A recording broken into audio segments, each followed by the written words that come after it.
महसूस करवा रही है, प्लीज डॉक्टर के पास जाएं, समझें, बात करें। हम डॉक्टर्स आपकी सेवा के लिए हैं, पर हम तभी कर पाएंगे जिसके लिए हम हर महिला से बोलते हैं कि आप अपना टेस्ट करवाएं। अगर आपको कोई परेशानी, आप आके हमें मिले। Cervical cancer awareness week. तो क्या होता है ये सर्वाइकल कैंसर अवेयर? बेसिकली हम उसमें आपको यही सब चीजें जो आजकल बड़ा हमारे प्रधानमंत्री जी की वजह से सबको एचपीवी के बारे में पता चल गया। कई बार over use of oral contraceptive pills, then immuno 9 साल के से 14 साल के इंसिडेंट्स में फीमेल्स में अल्कोहल, स्मोकिंग, सेक्सुअल एक्टिविटी का incidence is near about nil. मतलब नमस्कार। कैंसर एक ऐसा शब्द है जो पिघले हुए शीशे की तरह कानों में पड़ता है, और जब किसी को कह दे कि आपको कैंसर है तो उसके सामने डेथ वारंट आ जाता है।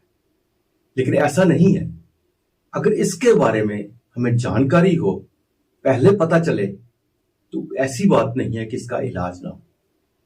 आज जो सबसे बड़ी बात है वो है, इस वक्त सर्वाइकल कैंसर की बात कर रहे हैं, जिसे कह रहे हैं कि विश्व में हर 2 मिनट के बाद एक महिला की मौत हो रही है इस कैंसर के साथ। चौथे नंबर पे ये कैंसर है और भारत में दूसरे नंबर पे है। ये क्या है? इस पे अभी इतनी अवेयरनेस सामने नहीं आई। हालांकि हाल ही में पार्लियामेंट में प्राइम मिनिस्टर नरेंद्र मोदी ने इसके बारे में बात की, उन्होंने एक वैक्सीन की भी बात की। तो इन सब बारे में हम जानकारी लेंगे। हमारे साथ है डॉक्टर शिखा देवन, उनसे हम जानकारी लेंगे कि ये सब क्या है। सबसे पहले हम इनसे यही जानेंगे, कैंसर क्या है, कैंसर किस तरह से पता चल सकता है हमें। डॉक्टर साहब, आपका बहुत स्वागत है। Thank you sir. बड़ा खतरनाक शब्द बताइए सर। कैंसर या कर्क रोग किसी की सुनने को मिले कि जी मुझे हो गया, तो उसकी रूह कांप जाती है। मतलब ये एक ऐसा, आपने जैसे कहा, एक डेथ वारंट है। बिल्कुल आपने सही कहा। मतलब ना तो कोई इंसान इस चीज को समझ पाता है कि मेरे साथ क्यों हुआ, कैसे हुआ। पर मुझे लगता है कि अगर हम इसके बारे में थोड़ा पहले से सतर्क रहें, भी हम इसके बारे में जानकारी रखें, और हम अपने को आपको कोई सिम्टम रहता है तो अपने डॉक्टर से जाके डिस्कस करें, तो एकदम एंड स्टेज पर पता चलने से बेहतर होगा कि हम उसे पहले पता करें और उसी हिसाब से इलाज समय समय से लें। तो आज जैसे कैंसर दिवस मनाया जाता है, तो मेरी सबसे यही विनती है, सबसे यही दरख्वास्त है कि अगर आपको कोई सिम्टम है, अगर आपको कोई परेशानी है जो आपको अपनी बॉडी से थोड़ा अलग महसूस करवा रही है, प्लीज डॉक्टर के पास जाएं, समझें, बात करें। हम डॉक्टर्स आपकी सेवा के लिए हैं, पर हम तभी कर पाएंगे अगर आप हमारे पास आएंगे। आपने कहा कैंसर डे, आज का जो स्लोगन है वो है नो योर बॉडी। बिल्कुल सर। वो क्या है? Know your body sir, know your body का स्लोगन से यही मतलब है कि आप अपने शरीर के बारे में जितना जाने उतना बेहतर है। कभी आपको लग रहा है कि कोई चीज बहुत लंबी चल रही है, जैसे बहुत देर लंबी थकान, सडनली किसी का वजन बहुत ज्यादा कम हो जाना, कोई बहुत लंबे समय से किसी एक ही जगह पर दर्द होना। मतलब अगर हम किसी अपने शरीर को अच्छे से जानते हैं तो हमें पता है कि कोई भी शरीर किसी दर्द में बहुत ज्यादा समय नहीं रहता। भगवान ने इतना अच्छा चीज बनाई है कि हम अपने आप ही अपने आप को रिकवर कर लेते हैं, चाहे कभी मेडिसिन के साथ, कभी किसी चीज के साथ। बट कुछ चीजें जैसे कि कर्क रोग है, उसमें रिकवरी नहीं होती है। तो जब आपको ये चीज पता लग रही है, जब आपको समझ में आ रहा है कि कुछ गड़बड़ है, तो हमें तुरंत डॉक्टर के पास जाकर उनसे इसके बारे में डिस्कस करना चाहिए। डॉक्टर साहब, इस वक्त जो सर्वाइकल या सर्विकल जो भी मेडिकल टर्म में आप कहते हैं, हो सकता है मेरे बोलने में थोड़ी गलती हो, जी। तो इस वक्त इसकी बहुत चर्चा हो रही है और मैं बहुत ज्यादा अवेयर भी नहीं है इसी के बारे में आज मैं आपसे जानना चाहूंगा। ये क्या है, क्या सिम्टम है, किस तरह से पता चलता है ये है, इसके बारे में थोड़ा सा। जी सर। सर्वाइकल कैंसर यानी कि बच्चेदानी के मुंह के कर्क रोग के बारे में हम बात करेंगे। तो सर्वाइकल कैंसर है क्या? बच्चेदानी में एक मुहाना होता है जिसे हम सर्विक्स बोलते हैं, इसके कैंसर को बोला जाता है cervical cancer. But cervical cancer होने के बीच में बहुत बड़ा अंतर है। पहले एक कंडीशन रहती है जिसको हम प्री मैलिग्नेंट कंडीशन बोलते हैं, जिसके लिए हम हर महिला से बोलते हैं कि आप अपना टेस्ट करवाएं। अगर आपको कोई परेशानी, आप आके हमें मिले।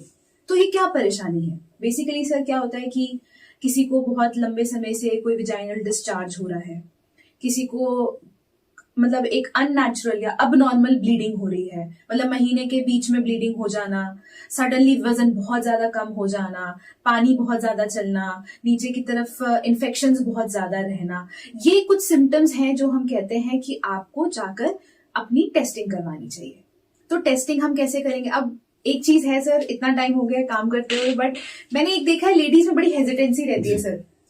पेशेंट आएंगे, हम कहेंगे अच्छा आपको डिस्चार्ज है, तो हम कहेंगे एक इंटरनल चेकअप कर लें, तो बिल्कुल शर्मा जाती है, नहीं नहीं हमें नहीं कराना, अभी आप बस दवाई लिख दे। बस यही वो चीज है जिसको वो इग्नोर कर रहे हैं, जहां पे मुझे लगता है कि इस चीज को वो इग्नोर ना करें, अपनी टेस्टिंग करवाएं। गवर्नमेंट की में बड़ी सारी सुविधाएं हैं हमारे पास, जैसे हमारे अभी रिसेंटली जनवरी 22 टू लेकर 28 वो सर्वाइकल कैंसर अवेयरनेस वीक। तो क्या होता है ये सर्वाइकल कैंसर अवेयर? बेसिकली हम उसमें आपको यही सब चीजें बताना चाह रहे हैं कि क्या क्या सिम्टम्स हैं, जैसे कि अभी मैंने आपको कुछ सिम्टम्स बताए, और उसके प्रिवेंशन के क्या तरीके हैं। तो प्रिवेंशन का सबसे पहला तरीका तो ये कि आप डॉक्टर के पास आए, ठीक है, और इसी के बाद ही हम आपके कुछ टेस्ट कर पाएंगे, कुछ बता पाएंगे। तो उसमें सबसे इंपॉर्टेंट टेस्ट है सर एक पैप स्मीयर का टेस्ट जी। तो पैप स्मीयर के टेस्ट में सर हम क्या करते हैं कि बच्चेदानी के मुहाने से एक टेस्ट लेते हैं, उसकी एक स्लाइड प्रिपेयर करते हैं, और उसमें हम चेक करते हैं कि कहीं ये कर्क रोग की तरफ बढ़ तो नहीं रहा, जो आपको बार बार इतना पानी चल रहा है या ब्लीडिंग जो हो रही है, कोई ऐसी अंदर कोई ग्रोथ तो नहीं हो रही। क्योंकि हर चीज आप टेस्ट के द्वारा सिर्फ नहीं कर सकते, कुछ एक डॉक्टर का एक्सपीरियंस भी होता है कि आप जाएंगे उनसे चेक करवाएंगे तो ही आपको उसके बारे में आइडिया लगेगा।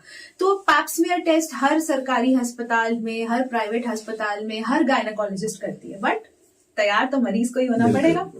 सर दूसरी चीज होती है सर, एक होती है liquid based cytology, that is the second type of test जो हम डिटेक्शन के लिए सर करते हैं। अब अगर और इसी LBC यानी लिक्विड बेस्ड साइटोलॉजी के साथ हम सर टेस्ट करते हैं ह्यूमन पैपिलोमा वायरस HPV, जो आजकल बड़ा हमारे प्रधानमंत्री जी की वजह से सबको HPV के बारे में पता चल गया। बट ये HPV है क्या? Basically it is a virus. ये वायरस जो है इसके बड़े सारे आगे बहुत ज्यादा अगर डिटेल में जाऊंगी तो इसके बड़े सारे विरुलेंट टाइप हैं, नंबर 6, नंबर 11, नंबर 18, नंबर 16, जो डिफरेंट इसकी विरुलेंस ज्यादा है, जो आगे जाके कैंसर करता है। ये सिर्फ कैंसर कर्क रोग जो है मतलब सिर्फ बच्चेदानी का नहीं करता है सर, ये एनल कैंसर भी करता है, ये फेलोपियन ट्यूब का भी कैंसर करता है, लेबियल कैंसर्स भी कुछ हैं इसके साथ इंसिडेंस देखा गया है। तो ये टेस्टिंग हर औरत को करानी जरूरी है। हम ये टेस्टिंग करेंगे तो हम आगे आपकी सहायता कर पाएंगे, और इसके आगे और भी बहुत, अगर इन टेस्ट में कुछ गड़बड़ आएगी तो हम आगे फर्दर टेस्टिंग करेंगे, क्योंकि कोई पेशेंट आएगा सीधा तो आप उसका MRI CT स्कैन नहीं करा सकते। तो ये एक चीज है जिसके लिए मैं हर महिला को यही एक बोलूंगी कि आप प्लीज आगे आए और ये अपनी टेस्टिंग के बारे में और हमसे आके डिस्कस करें, अपने ट्रीटमेंट ऑप्शन डिस्कस करें, क्योंकि घर बैठे बैठे तो कोई भी आपका इलाज नहीं कर पाएगा। डॉक्टर साहब क्योरेबल है सर? डिपेंड करता है, क्योरेबल वर्ड कैंसर के साथ थोड़ा साथ में लगता नहीं है। जैसे मैंने कहा सर, प्री मैलिग्नेंट कंडीशन ये होती है कि जब वो पूरी तरह फैला नहीं है, वो एक ही जगह लोकलाइज्ड है, उसकी डिफरेंट कैटेगरीज है, CIN1, CIN2, CIN3। तो CIN3 से आगे जब वो जाएगा तो इट इज मतलब CIN3 ऑनवर्ड्स हम कहते हैं कि वो फैलने लगा है। पर अगर आप उस चीज को पहले ही पकड़ लेंगे तो हम उस चीज को उसी टाइम उसकी एक छोटी सर्जरी करके उस एरिया को रिमूव कर सकते हैं, या different treatment options can be given to the patient depending उनकी स्टेजिंग क्या है। मतलब वो एक फिर लंबा टॉक है सर, उसमें तो फिर आज पूरा दिन निकल जाएगा। पर इसका फर्स्ट साइन क्या होता है? सर फर्स्ट साइन जैसे मैंने बताया sir, most importantly sir vaginal discharge and आपको कभी कभी इंटरमिटेंट स्पॉटिंग रहेगी, मतलब पीरियड्स के बीच में इंटरमेंस्ट्रुअल मतलब पीरियड्स खत्म हो गए सडनली बीच में, फिर कभी दाग लग गया, कभी पोस्ट क्वाइटल स्पॉटिंग होगी, मतलब संबंध बनाने के बाद ब्लीडिंग हो रही है। और ये किन पेशेंट्स में ज्यादा देखा गया है? जैसे कि जिनको स्मोकिंग की हैबिट है। इंडिया में तो अब इस चीज का भी इंसिडेंस बढ़ गया, कोई शर्माने वाली बात नहीं, बिल्कुल सही कह रहे हैं। तो रिक्रिएशनल ड्रग्स, फिर ओबेसिटी एक बहुत बड़ा कारण है। कई बार over use of oral contraceptive pills, then immunocompromised patients. तो सर ये सब चीजें हैं जो एक मतलब कहते हैं ना क्राइटेरिया कि किस में ज्यादा है। Use of hormonal replacement therapies, उनमें भी कुछ पेशेंट्स देखे गए हैं कि जहां पे ये सारी चीजें पनपने की चीजों का ज्यादा इंसिडेंस रहता है। तो ये सारी चीजों, ये जो हाई रिस्क वाले पेशेंट्स हैं, इनको अपना थोड़ा ज्यादा ध्यान रखना है। इसका वैसे कॉज क्या होता है, मेन जो cause? Suffering? Sir most common cause अगर हम इंडिया में देखा जाए तो ऑलमोस्ट अगर हम डिजीज बर्डन लें तो 98 टू 87.5% जो कॉज है that is the human papilloma virus. Okay. तो ये जो ह्यूमन पैपिलोमा वायरस होता है ये क्या करता है कि हमारे सर्विक्स में एक नए ये क्या करता है सेल्स के बीच में घुस जाता है और उसको ओवर बर्डनली ग्रो करने के लिए स्टिमुलेट करता है। अब वो ग्रोथ जो कैंसर की बेसिकली ग्रोथ क्या होती है, ग्रोथ बॉडी में ही हो रही है, बट वो जब अब नॉर्मली ज्यादा ग्रोथ हो जाती है उसको हम कर्क रोग कहते हैं, चाहे वो शरीर में कहीं भी हो। ठीक है, तो अब ये जब बहुत ज्यादा ग्रो करती है ये जो टिश्यू होता है ये अंदर, अब उसको पता नहीं है कहाँ तक जाना है, वो घुसते घुसते घुसते कभी बच्चेदानी के अंदर जा रहा है, कभी आसपास की वॉल्स में जा रहा है, फैलते फैलते वो हमारे ब्लड के थ्रू बाकी जगह भी जाने लगता है। तो बेसिकली यही एक ट्रिगरिंग फैक्टर है जिसका one of the most common is this human papilloma virus. तो इसका जो मैंने आपको बताया इसके वेरिएंट्स है, तो मोस्ट कॉमन जो विरुलेंट रिसर्च जो इसमें रहते हैं वो है 16 एंड 18, जिसकी वजह से ये कर्क रोग बहुत ज्यादा फैलता है। तो अब इसकी प्रिवेंशन क्या है? पहली चीज तो मैंने आपको बताया कि prevention is come and talk to your doctor, and whenever हम आपको गाइड करते हैं कि आप एक पैप स्मीयर की टेस्टिंग करवाएं, आप चाहे liquid based cytology with human papilloma virus की टेस्टिंग कराएं। ये एक बेसलाइन इन्वेस्टिगेशंस है जो हम फर्स्ट लाइन अगर आप इन्हें मानेंगे, एंड ये ऐसा नहीं कि ये सिर्फ आपको सिटीज में मिलेगा, we are even doing this sir in periphery also. Camps लगाए जाते हैं, वहां पे बाकायदा टेस्टिंग करी जाती है, डॉक्टर्स जाते हैं वहां पे, बट अल्टीमेटली हम तो अपनी पूरी कोशिश कर रहे हैं। सामने आना बहुत जरूरी है क्योंकि हेजिटेंसी बहुत है, बात नहीं करेंगे, बताएंगे नहीं, अच्छा है कोई बात नहीं आप दवाई लिख दो हम देख लेंगे। ये एक कॉमन फ्रेज है सर जो मैंने इतने टाइम में बड़े टाइम से हर पेशेंट से सुना है, they are very hesitant to get their internal checkup. Doctor साहब एक चीज है, ये क्या ट्रांसफरेबल है? सर ट्रांसफरेबल नहीं है, बट हाँ अगर आप पूछेंगे क्या ये मेल्स में होता है, बिल्कुल होता है सर। अच्छा। तो उनमें भी पेनाइल कैंसर्स वगैरह में, एनल कैंसर, कोलोनिक कैंसर्स में एचपीवी देखा गया है। एंड अगर हम वैक्सीनेशन के बारे में बात करेंगे तो even men are suppose to get HPV vaccine done. पर अभी तक जो चीज सामने आई कि 9 to 14 जो गर्ल्स है उनके लिए वैक्सीन हुई है। सर ये बेसिकली हमारे डिजीज को, क्योंकि 9 to 14 अडोलेसेंट जो है सर, हमारा अडोलेसेंट शब्द ही बड़ा प्यारा है सर।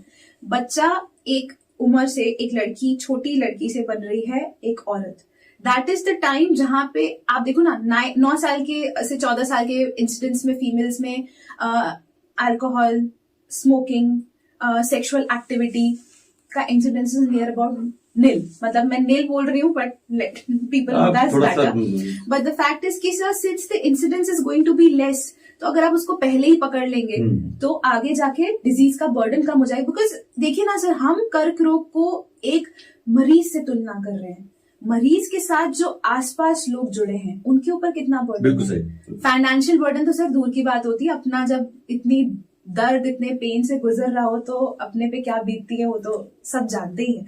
सो हमारे गवर्नमेंट ने, हमारे प्रधानमंत्री जी ने इस बजट में बहुत अच्छी चीज निकाली है कि we are going to vaccine जो है we are going to provide it free for our adolescent girls that is between 9 to 14 age group. तो सर ये जो ह्यूमन पैपिलोमा वायरस वैक्सीन है, ऐसा नहीं कि सिर्फ it has to be given to 9 to 14, हम इसको up till the age of 45 दे सकते हैं। अब लोग कहेंगे अरे इसमें आपको कैसे पता चलेगा? देखिए अगर चलो बाय चांस हमने कहते हैं कि 9 to 26 तो चांसेस कम होते हैं इन्फेक्शन के, आप तब तक अपनी वैक्सीन लीजिए, बट इन केस 26 के बाद क्या, हम एटलीस्ट न्यू इन्फेक्शंस को तो सर प्रिवेंट कर सकते हैं। ओल्ड इन्फेक्शन को आप छोड़ दीजिए, न्यू इन्फेक्शंस को प्रिवेंट किया जा सकता है। तो it is always advisable that any reproductive female up to the age of 45 should get this vaccine done. अगर बहुत ज्यादा शक है तो आप एक liquid based cytology with HPV testing करवा लीजिए and then you can go ahead with your vaccination. ये बहुत अच्छा मैसेज आपका है डॉक्टर साहब। ये एक ऐसी चीज थी दिमाग में बैठी हुई जी, जिस तरह से पार्लियामेंट में डिस्कशन भी इसके ऊपर हुई, प्राइम मिनिस्टर ने कहा भी है, और एक बहुत ही एक ऐसी चीज है जिसके लोगों तक जाना बहुत जरूरी है, बहुत जरूरी और है बहुत ही अच्छे तरीके से आपने इसके बारे में बताया। आप स्टूडियो में आई, आपका बहुत बहुत धन्यवाद। Thank you so much, thank you everyone. आज के लिए बस इतना ही, अगले प्रोग्राम में फिर आपसे भेंट होगी, तब तक इजाजत दीजिए, नमस्कार।